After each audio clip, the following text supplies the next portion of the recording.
npx is going alpha. Bun has got something new in the oven. Time to bring that joke back. And the suspense is over for solid. It's front end fire. Let's get into it.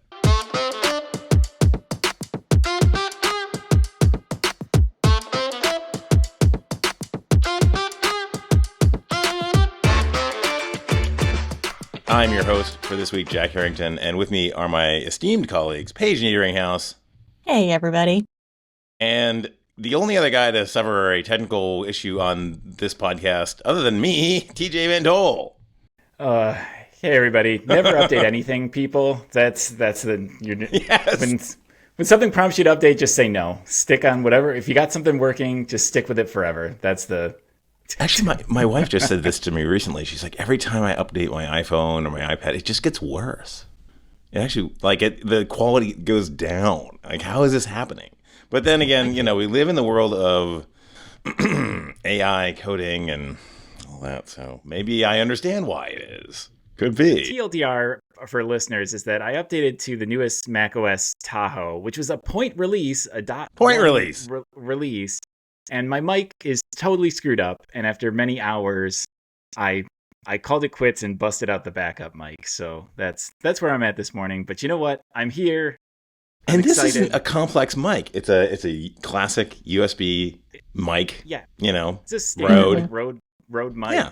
Not like off-brand or anything. It's like well it's loved, a really good mic, well actually. tested, right? Yeah, battle hardened. I mean, Rode doesn't mess up, man. It's not Rode, that's for sure. No, but I'm back to the Blue Yeti here today, which is the old classic, and it's hanging in there. It's doing all right. So. Yeah, it's doing great, actually. Okay, well, let's do some news. Yes. Do it.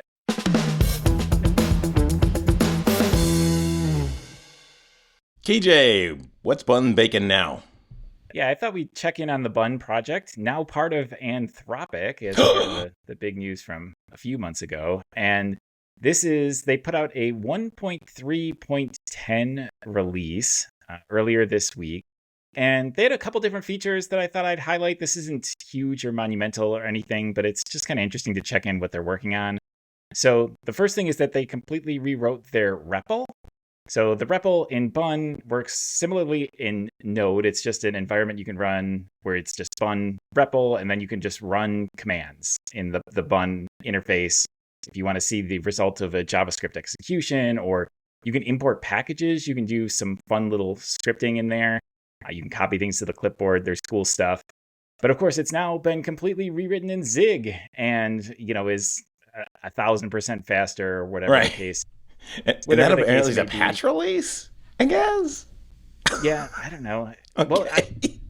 But I think it's because technically it didn't. Yeah, it doesn't change, right? It's just a new feature, so it's nothing's breaking about it. But before they were using some random npm package. Now it's handwritten in Zig, and I did try it. It's super fast. I don't know if I mean, do you two use the REPL very much in Node or in Bun or in anything? Because I really don't all that often. I mean, I knew it existed, but I don't really think to use it ever. I used to. Yeah, not hardly. No, I don't even really think of it as an option for the most part. Yeah. I mean, I would workbooks seem to replace it for me. Like that idea of just, running a small fragment of code, But then again, nowadays it's like I just ask Claude to go do some stuff and he writes some code transiently and does it. Writes a bash script and does it for you. Gets rid of it, right away. Like, what was that? I don't know. Whatever. Something. I did something. Don't ask.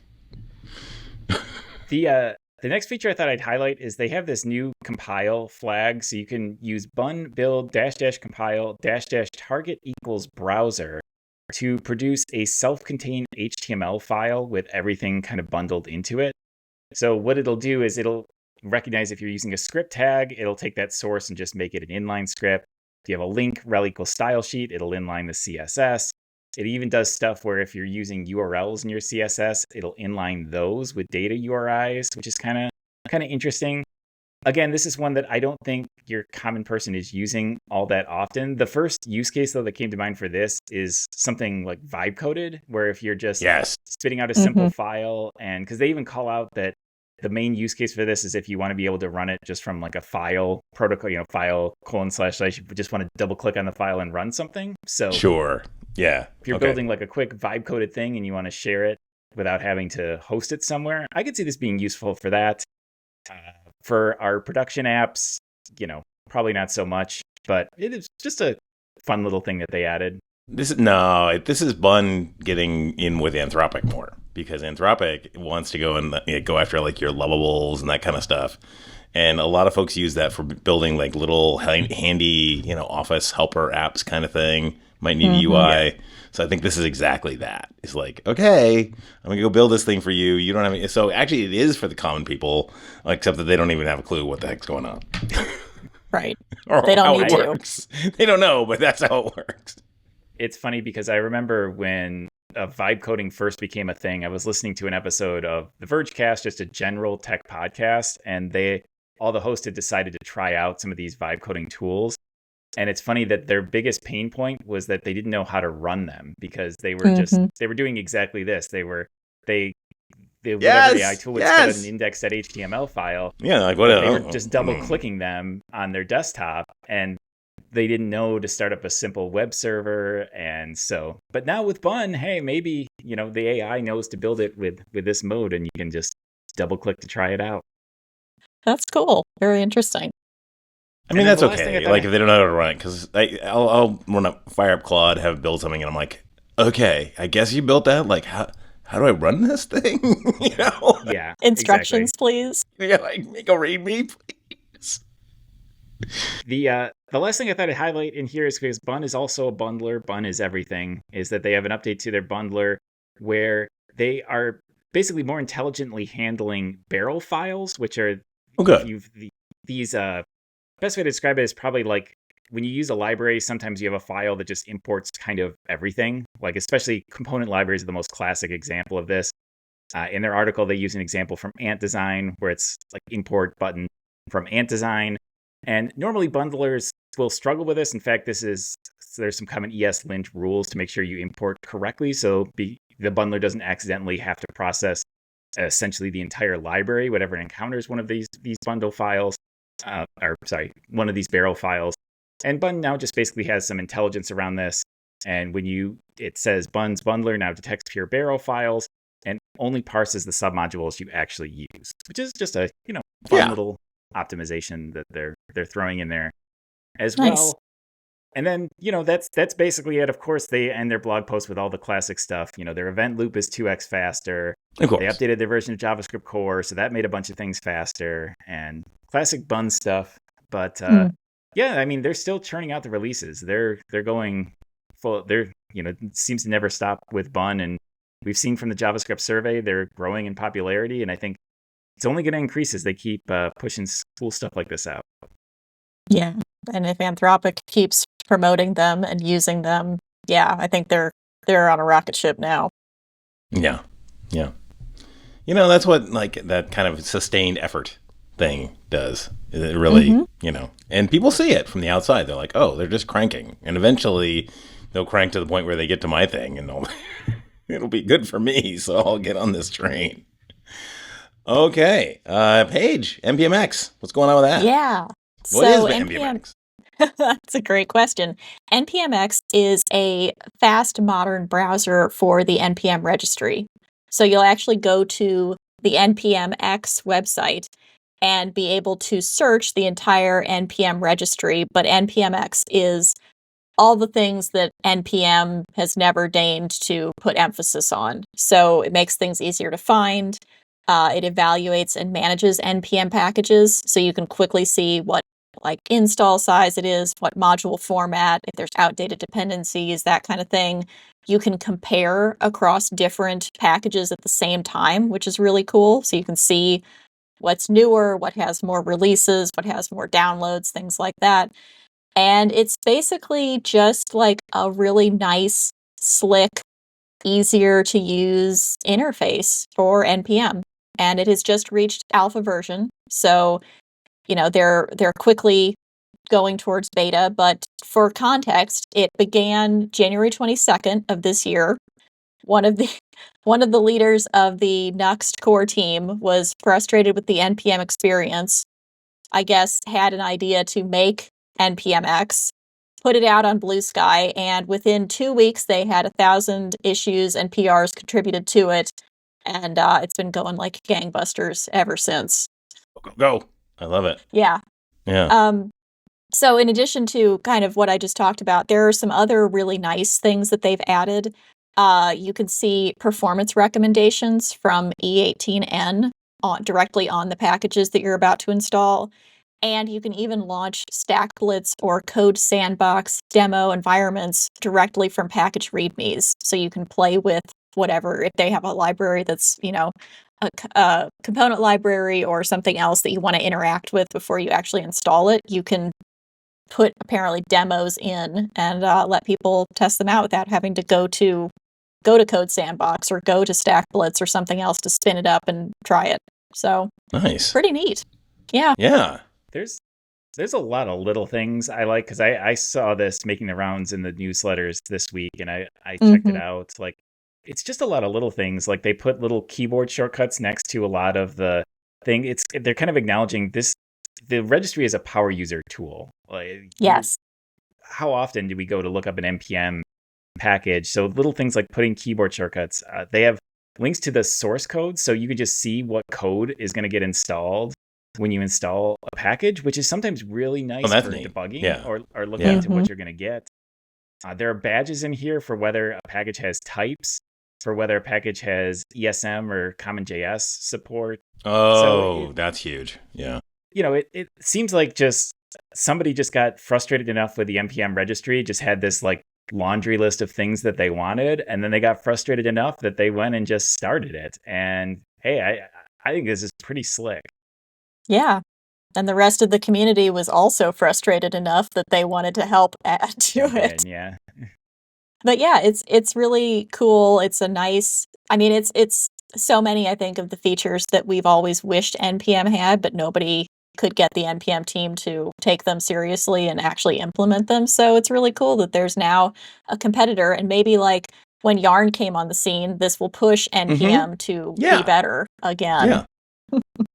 Yeah, and when Dino and Bun came out, that pushed Node to get better. So hopefully this will act the same way. Because I will say the one thing I don't like about this is the name is somewhat confusing, because I get what they're going for with the name, but npx is also a thing that's a right. That's not great. So the fact that this is npmx is just yet another tongue twister for us to keep track of. But yep, just another time when we're like, it's better because it's X. npm X. That was a thing a while ago. Not anymore. All right, so Solid is back in the news. It's been a while, man. It has been a long time since we really heard about Solid, and it's kind of been in this experimentation phase where they've been moving towards 2.0. And so Ryan just called it. He was like, you know what? I'm not going to do an alpha. We're actually going all the way to beta in one go. And it's honestly probably not ready for beta. But I think, it's kind of what he's trying to get some energy and enthusiasm in the community and trying to get the community involved in it. And so like an alpha release would be like, oh, maybe it's just the, core contributors trying to get into this. But like, no, he wants more people on the beta. And so what is the Solid 2.0 philosophy? Well, it's async everything. It is essentially, if you rethink a framework in async, like, what would that look like? What would the primitives look like? And so all of the, essentially the hooks, all the data state, all that kind of stuff is optimized around everything being async. And it actually like simplifies a lot of stuff. So if you look at the new code, it's actually really cool. But it's async signals all the way to the core, which is great. But it is not ready for prime time. Like DevTools doesn't work yet. The first party stuff, is on Solid 1.0 clearly doesn't work with it yet. So it's a big jump. It's like, it's a big jump for Solid. It'll be interesting to see what the migration strategies look like. And apparently Ryan is working on that right now. But it's a huge win. So Jack, I think one of your predictions for this year was that it was going to be the year of Solid. Is this the... Seems this like the a good start of it? Do you omen. think this has I think potential to? Yeah, I think it is the start of it. And I think, honestly, behind the scenes, it's probably the Opus effect. So, Opus, like Ryan just started getting into like AI and agentic coding, and he had a whole, like, one of his live streams on it. And I think that that's what happened here was basically, he got the power of AI in his hands.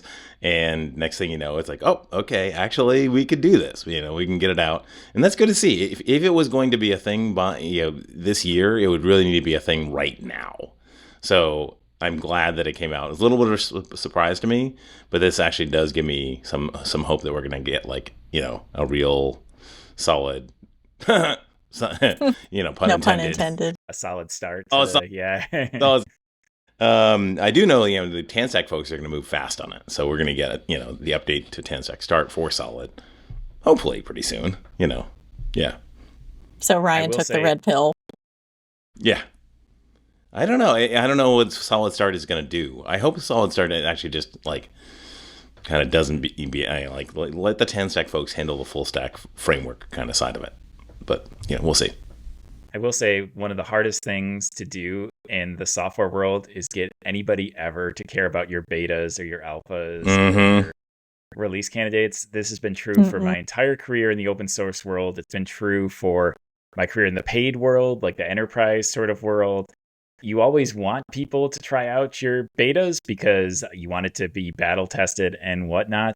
But you almost have to, like, straight up pay people or contract with people to do it, to actually get people. So I sympathize with people wanting to get more eyes on their betas, their release candidates and whatnot. But man, is that hard. Yeah. And I get it too. I mean, I opened this show complaining about updating something and it breaking something. Exactly. Getting people to, like, purposely opt in to beta software to just test on, especially on their own time, is, man, it's tough. Well, I mean, there's so few companies that can afford to have downtime if their website, if they're running on something that is not stable. So that's why there's not enough, just indie hackers and DevRel people who are like, yeah, I'll just spin this up for today and it doesn't matter if it goes down tomorrow. No, it really does for most people's software jobs. Yeah. Yeah, you got to incentivize people to do it. So it is. I do think that there's a motivated contingent behind Solid, though. Like that, it really has won the hearts of folks by being just the performance framework for the longest time. The closest to the metal is like kind of one of those things where it's like, I'm a Solid developer, kind of like, ooh, yeah, puff up your chest kind of thing.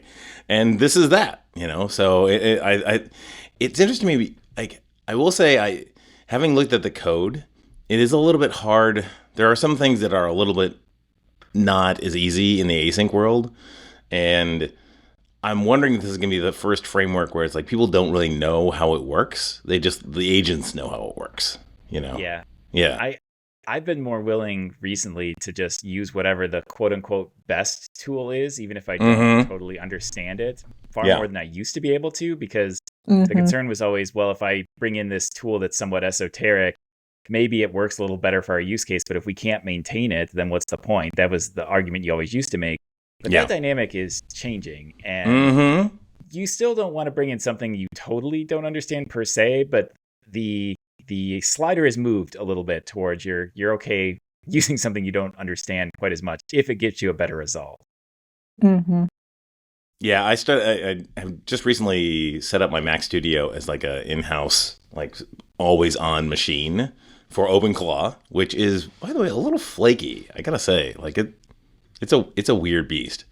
But I've had Claude, who is not a weird beast, helping me set up things like, for example, Image, which is this like image repository thing, so I can back up all my images from all of time onto this, and then search it by face and all that kind of stuff. It's really, really, really cool. But I would not have even done it and really attempted it because I don't have the time to learn yet another thing. And it's just, I give Claude all the permissions. Hey, hit my file system, hit my browser, hit whatever you want, automate my desktop. And I just tell it hey, go make it. It does all the Docker stuff, sets it all up, and it's like, here's your URL, you're done. And it's like, whoa, okay, that's hot. I love that. Powerful. Yeah, it's crazy. That's cool. I was changing Terraform files yesterday. Right? I don't even know about Terraform. What is Terraform? Right. I do know what Terraform. It's like DevOps. Infrastructure is code, basically just a way of yeah. modeling your infrastructure. And I don't really know what I'm doing, but with Claude, all of a sudden, like, Claude can explain it to me. Claude can tell me what the risks of making these changes are. It can tell me how to make a plan and test the plan before I push it live. And it's like, who would have thought several years ago I'm making DevOps changes, but, Right. but here we are. I mean, yeah, full disclosure for anybody who's listening, I changed jobs about this is my second week at my new job, I should say. And the new platform that I'm working on is Go on the back end and Vue on the front end. And those are two languages and frameworks that I have never had any prior experience with. And because of Claude, I just merged my first pretty large PR into the code base. Nice. But In Go or Vue? Both. Oh, yeah, nice. Yeah, it was a full stack. Heck yeah, let's go. First ticket. And yeah. I love it.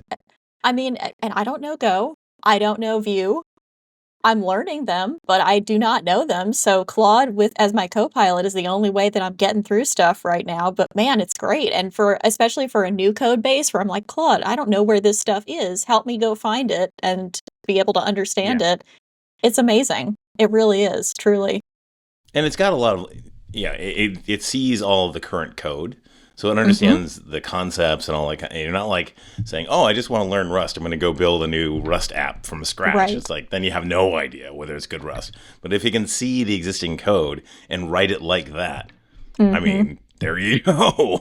Yeah. And it missed tons of things when I got into the PR review of just kind of like patterns or established practices. But that's okay because other developers are reviewing it who know the code base better. They point that out. I learn it and tell Claude how to fix it. And we'll be better for the future. There you go. But yes, I would not have gotten this job if it was not for Claude Code helping me get through like the technical take-home test and now being effective in it. Nice. Claude for the win. All right. Do we have any fire starters this week? Well, we have lightning news. Sorry, and fire starters. Oh my gosh. Okay. Well, let's go with some lightning news.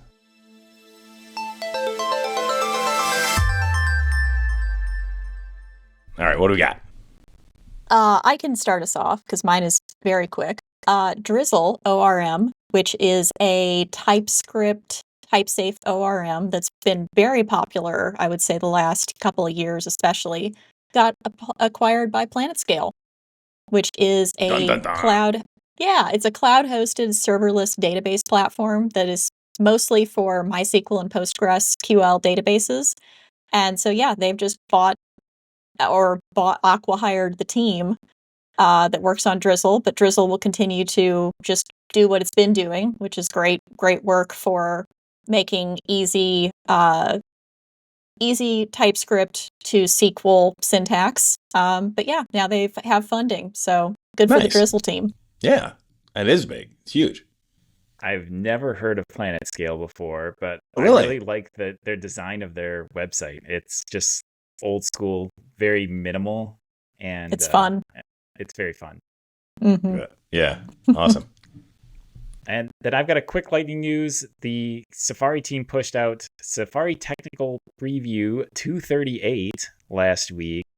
And there's a handful of things in this release. It's kind of a small release, but it did include one pretty big headlining feature, and that's support for customizable select elements. So select elements. Yes, please. They are coming to Safari now.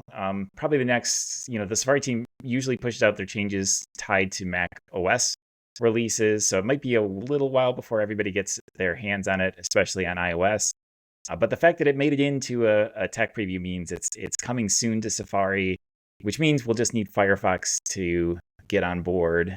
But the customizable selects, though, fall back really gracefully as well. So it's something that you can totally try out, and we'll have another browser supporting it here in the near future, which is pretty exciting.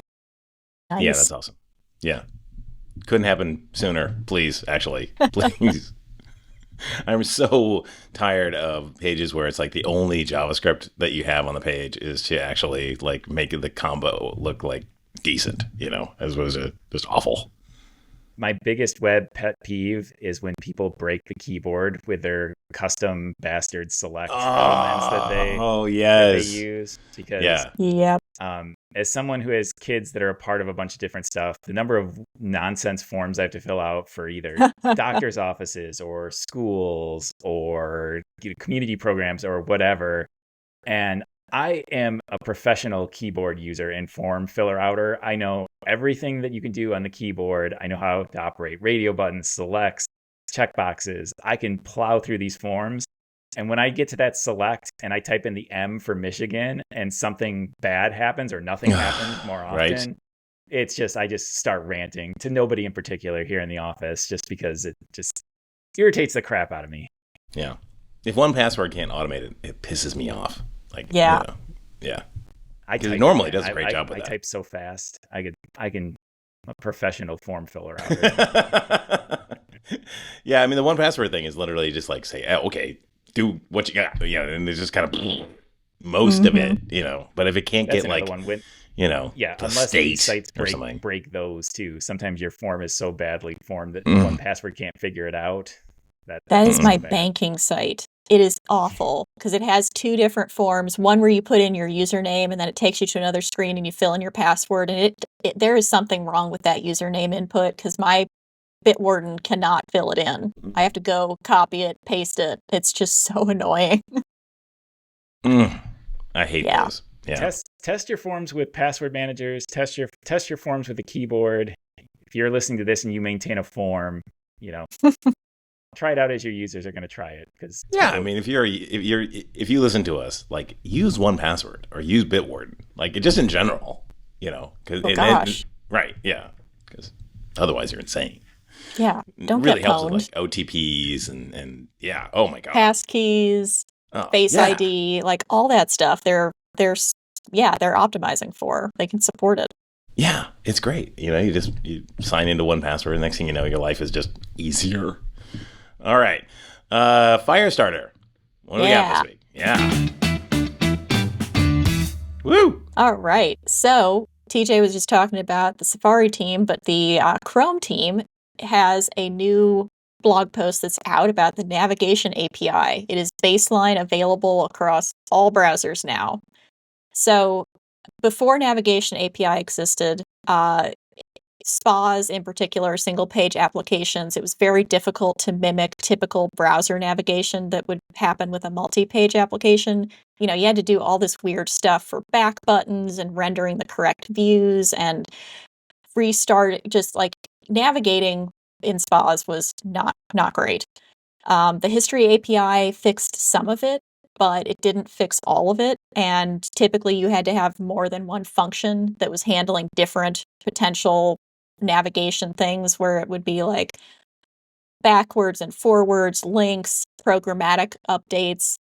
So now the navigation API makes that much more straightforward. There is one central listener that you would add to your JavaScript function. It's navigation.addEventListener. And inside of that, it catches all the things. It catches links. It can handle forward and back button clicks. It can do programmatic calls. It can do all of it in one. It's beautiful. So in addition to kind of what I just said, automatic URL updates, so you don't have to replace the history in your browser manually. Automatic accessibility, so when you're a keyboard power user like TJ and you're using that to navigate through your website, it's going to work. And just one simple centralized piece of logic for all of it. So that's pretty awesome. I haven't had a chance to use it yet, but if you are doing something like that in your own single page application, please look it up. It sounds like it'll make your life and everybody else's life easier, and it's going to be great for those form submissions, for async scrolling, and for even enabling view transitions. It can, if you click on it and it has to scroll down to a part of the page that hasn't yet loaded, it knows that is the case, and it will scroll intelligently and get you there, when the content is actually there. So there's really a lot of benefits to using it now.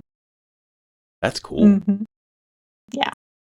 At the bottom of the blog, it says, as of 2026, with support landing in Safari and Firefox, the navigation API is ready for prime time. So exciting.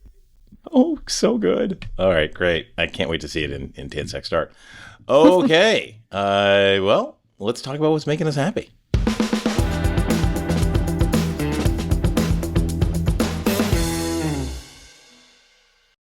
Paige, what's making you happy this week? I am going to say that a new pair of shoes is making me happy. And these are called Kytin Parasol shoes, Kytin. And they can best be described as a knitted sock with an actual shoe sole, a very thin sole on the bottom of them. Yes. Oh, wow. Yeah. So, yeah, you should definitely check it out if you have not seen or heard of them. They were recommended to me by my brother-in-law, who has 2 pairs of them. I think he's got one for like around the house and then one for actually going out. But it is just a super comfy shoe that is more like a slipper, but it can go outdoors because it does actually have a rubber sole underneath it. But he said it's great for like traveling when you're flying on an airplane because your feet swell when you go to, up to altitude. It's great if you're just... Oh, wow. Is that what the problem is? Yeah, I think so. Some people have that. Is that why people are taking off their socks? Everything. Or that. Yeah. Yeah. But yeah, he said it's great for traveling. It's great if you just need to run out to get the mail or take the dog for a walk and you don't want to put on hard-soled shoes. It's just super versatile, and I've been wearing them around the house, and they're great in the winter when my feet get cold, but I don't really want to put on shoes or, socks or whatever. So I am definitely, I see the value of these for sure. Yeah, if you're listening to this, you should take a second to click the link, because I don't think it's hard to describe what these things are. Like, even from how you describe them, I wasn't prepared for it to see. It's like socks with a sole. Yeah. That's probably a good way of describing it. It's kind of got a cool look to it. I've never seen these in the wild before, so this is completely brand new to me. I hadn't either, but they're machine washable. They're not terribly cool. Nice. Yeah. They're not terribly expensive as shoes go. I think they were $55 for a pair US, which is not bad. I mean, shoes, it seems like, are double that for most. So, oh my God. Yeah. Well, you getting half a shoe. Should pay half the price. But yeah, it's a cool idea, and I can definitely see use cases for it. Yeah, I wonder if I could get it. We have a no shoe policy in the house, right? I wonder if this kind of like is in that zone, since like slipper shoes are okay kind of thing. This as long as they haven't gone outside too much kind of. Yeah, I would say yes, because we kind of do the same thing just by default. We take our shoes off when we get in. So, but these, to me, these can stay inside most of the time. Maybe with a couple trips out, like you say. But yeah, that's what I'm planning to use them for mostly. Is just around the house. Yeah, you don't want to go out in the mud with these. No. Or the snow. I've got my UGG slippers. That's what I'm wearing right here. That's my go-to, largely because you can kind of go outside in them. I usually don't, unless it's like not actually bad weather out here. But I mostly wear these just because they're very warm. And yeah, I got these ortho feet that have the fluffy insides. Yeah. Yeah, similar. Yeah, that was because like literally I just forgot socks this morning, so. Coming downstairs, I'm like, oh, they're over there. Oh, great. That's basically socks, Yeah. Nice. All right. TJ, what's making you happy? Stratechery is making me happy. Stratechery is a paid publication by Ben Thompson. I think I've talked about it on the show before, but it's been a while. But it's just an awesome newsletter if you like to keep up on tech and business. That's basically the focus behind the podcast. And well, it's a podcast and it's a newsletter, so you can kind of go back and forth, which I also like because sometimes I'll read it in the morning. Sometimes I'll just catch it in my podcast player. But this week, I specifically thought of it because he's had some really, really interesting coverage on the Anthropic versus Department of War drama that we talked about last week. So he's had on some guests for an interview. He did an interview with Gregory Allen, who previously worked in the Department of Defense. And I'll put a link into the article he did that is free, so it's not paywalled at all if you want to check it out. But it's just a really interesting discussion because, man, that story is continuing to go on, and it's fascinating to me on multiple different levels because there's concepts of who should really be in control, who should be really making difficult moral decisions. And so I've been pretty entertained listening to the coverage in multiple different places, and I thought Ben's coverage was especially good this week. Well, by the time our last episode came out, hadn't it been announced that OpenAI was now going to be working with the Department of War and that Anthropic was out? Yeah, so currently Anthropic is out, or at least they're back talking again. So, maybe it's coming back. OpenAI signed a separate deal, and sounds like some of the people at even Sam Altman has acknowledged there was a story in the Wall Street Journal this week that the timing of that announcement might not have been the greatest when Anthropic was going through all this drama, and then OpenAI is like, hey, we're signing a deal with the Department of War so we can be used in classified systems. The timing of that did not go over so well. The interesting thing I saw is that one thing that's come out is that Anthropic's, well, I guess the term, we talked about this a little bit last week, but the term autonomous weapon is one of the most debated terms just in the world. Apparently there was a UN council that was put together to try to provide some guidance around autonomous weapons and whether they should be banned or whatever. And this group has been going on for over 8 years or whatever. They couldn't even decide on a definition of it because it was such a contentious, what makes a thing autonomous? Is it autonomous if it can detect targets autonomously, or is it an autonomous weapon if it can execute targets autonomously? And the thing is, lots of people have lots of different opinions, which makes this a really fascinating topic. And I don't have the answers. This is some hairy territory, but I find that just the discussion around it really kind of fascinating. I'm kind of confused by the OpenAI thing because, I haven't been following it super closely, but my understanding was that they had said, yeah, we'll work with the Department of Defense, but and they also had issues that but apparently they cleared those. So, and they were similar to what Anthropic's issues were. So I'm not sure. It's just weird. It's very weird. How I understand it is that they inked a deal that was almost extremely similar, but that they had a lot more legalese in it that the government actually liked because it was more specific. So part of the government's complaints about Anthropic's deal is that Anthropic wanted to have control over when something was around either surveillance or autonomous weapons. Anthropic wanted to have a say into whether that was allowed or not. And the government didn't like the vagueness of that. And so OpenAI basically legalese and lawyered up their deal so that it was far more specific in a way that the government was okay with. And they might have provided a blueprint for how Anthropic gets back to working with the US government as well, because it sounds like, as is typical right now in politics, this thing got escalated wildly when, in fact, it's really in the best interest of both parties if they do find a way to work together here, because it sounds like the US government wants to be using Anthropic because, of course, they do. All of us use Anthropic. Right. We think it's the best tool available right now. So hopefully cooler heads can prevail in this at the end of the day. Hopefully. But if Stratechery, his tech coverage is excellent regardless, but I just thought it was especially interesting this week given all that drama. For sure. I'll add it to my podcast list. That's awesome. Thank you. All right. Well, what's making me happy this week is image. So there's I have, oh my God. I got a kid that's in their 20s, right? So you have pictures from, way, way, way back, multiple hard drives ago, blah, blah, blah, blah, blah, different formats and all that.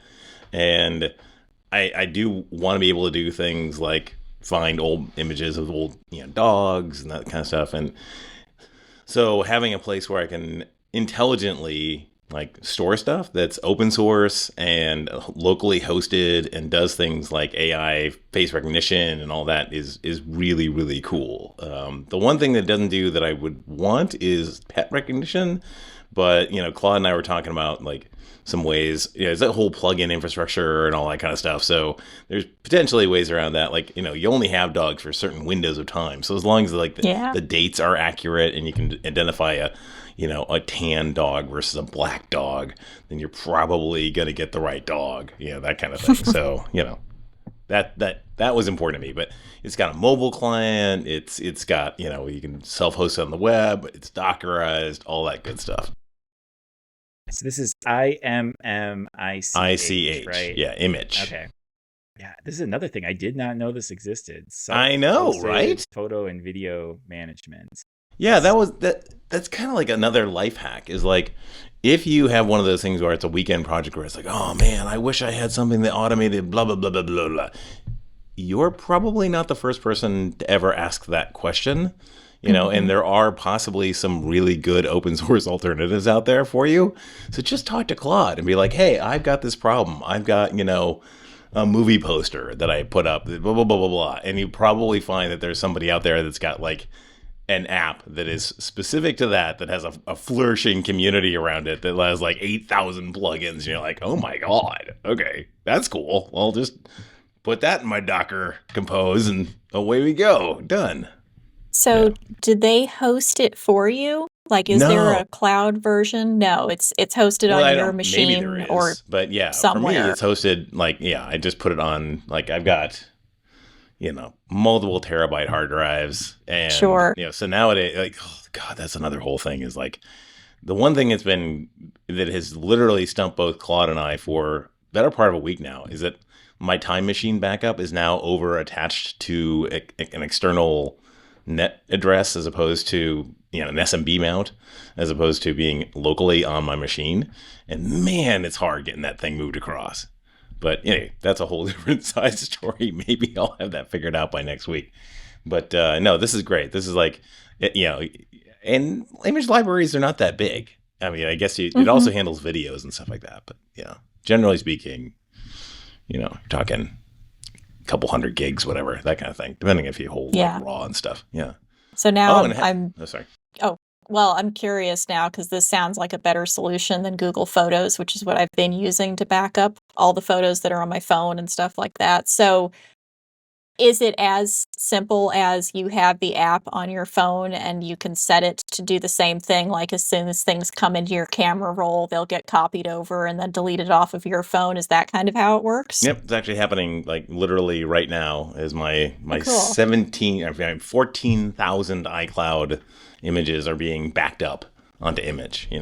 Oh, and another cool thing was I have a Sony camera, like one of those DSLRs, and it's got an FTP system in it. So I basically had, again, Claude go in, like open up an FTP server on that Mac Studio, and then put it in a certain directory. Image scans that directory continuously. So now I can literally just take my camera out, take a couple pictures, and then it just, boom, magically appears in my image as up. That's really cool. That's sweet.